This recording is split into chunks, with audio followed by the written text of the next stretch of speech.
I Worked the Night Shift at a Library, Part 2, by ThaWalrusMan.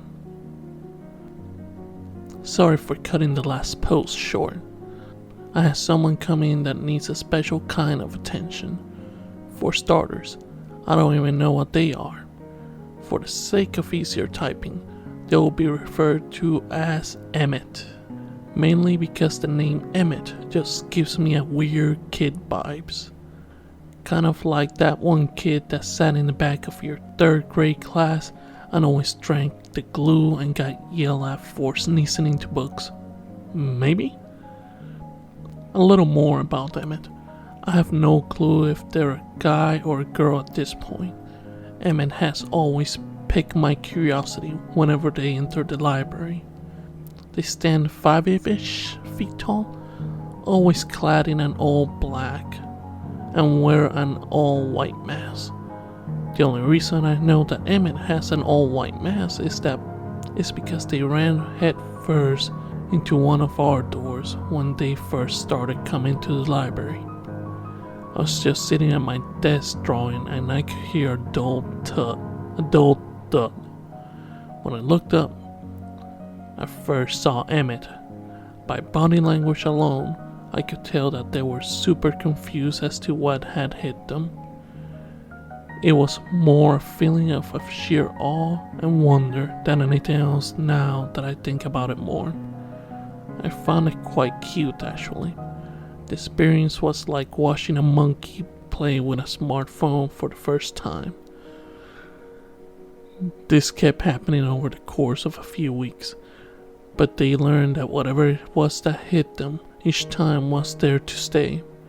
I'm honestly surprised how long it took Emmett to figure out how to open a door. I wonder what their home life is like. Emmett comes in normally around 9:30 to 10 o'clock. To add to that, it's normally right on the dot for those 2 times. Pretty impressive if I do say so myself. But I have never once seen Emmett leave the way they came in. Hell, I don't even know what Emmett does here. Well, obviously they might read or check out a book, right?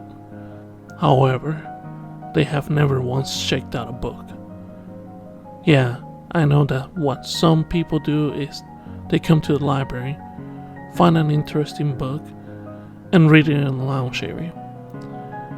That has never really bothered me, because I just chalked it up to me being deep into drawing or writing, and I don't really notice when they leave. To me, Emmett seems harmless enough. Hell, I will take them over many other patrons of mine. At 10 o'clock, Emmett walked through the doors of the library. So far, pretty normal. I was getting deep into a text conversation I was having with a friend, so when I saw some movement out of the corner of my eye, it kind of scared me, not gonna lie, but since it was Emmett, I was fine. Just gave them a nod to acknowledge their presence and watched where they went. It doesn't really bother me that they never acknowledged me back, simply because I don't think Emmett can see me half the time. They always have a hood up, plus the mask I mentioned earlier, so I wouldn't put it past them if they just can't see me. As I watched Emmett stroll past the desk, I picked my head up a little more and saw that they went into the romance section. To each their own, I guess. After a while of sitting and texting with periodically doodling to my heart's content, I decided to start my rounds. The way I like to do it is, I snake my way up and down the aisles. I continue this until the very end of the hall. Then I walk right down the main aisle that separates the library into its 2 halves. The romance section was only 3 aisles in and on the right side, so I could very clearly see Emmett enter the aisle. I knew they were there. However, once I reached the aisle, It was completely vacant, given I am still a somewhat logical person. Even after working here for so long, I thought it was completely plausible they had just gotten a book and walked over to the lounge area. Upon reaching said lounge area, Emmett was nowhere to be seen. Now I was absolutely perplexed. Kerfuffle even. Where in the hell could this person or thing, or whatever they are, go in such a short amount of time? I even double checked the section Emmett had gone into. Not a single thing was out of place, except for one book. Now I knew for absolute certain that Emmett was still around, but I had spent way too much time away from my desk. If I wanted to start keeping my pens, I absolutely had to keep an eye on them at all times. Pens aren't that cheap, you know? Especially when you had to buy a new pack seemingly every week. As far as tonight goes, there hasn't been too many things out of the ordinary.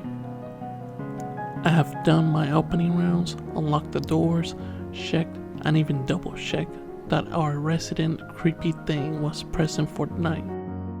You know, I started to just accept its presence here, like it doesn't even do much aside from just sit there and stare into my soul and eat my thoughts and memories.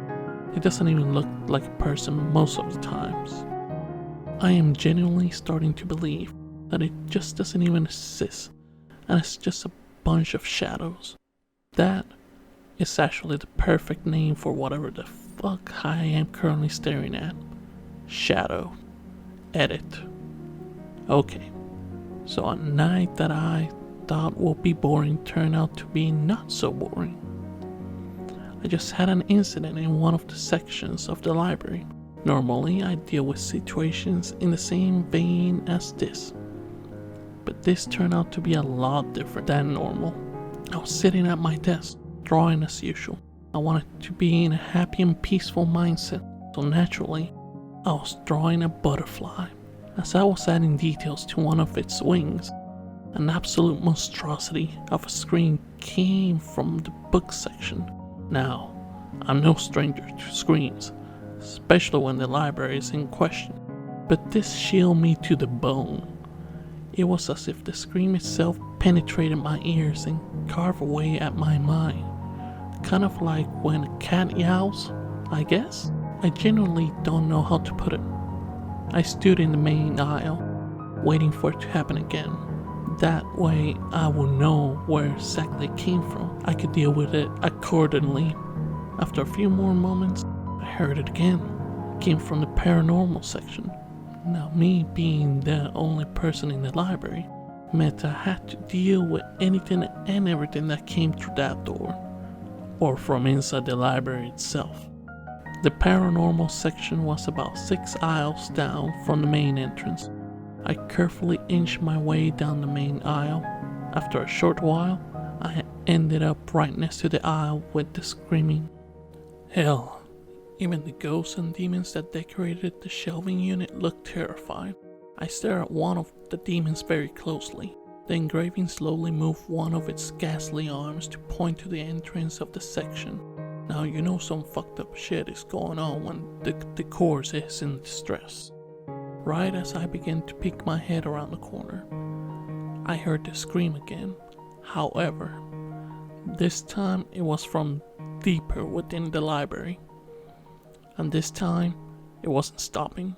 It started as a faint and dull cry, which started to grow into a painful and jarring scream, as if it were coming straight for me. With a quiet, "Oh shit," and a new wet and warm stream flowing freely down my leg, I dove into the section just as glowing orb passed shot.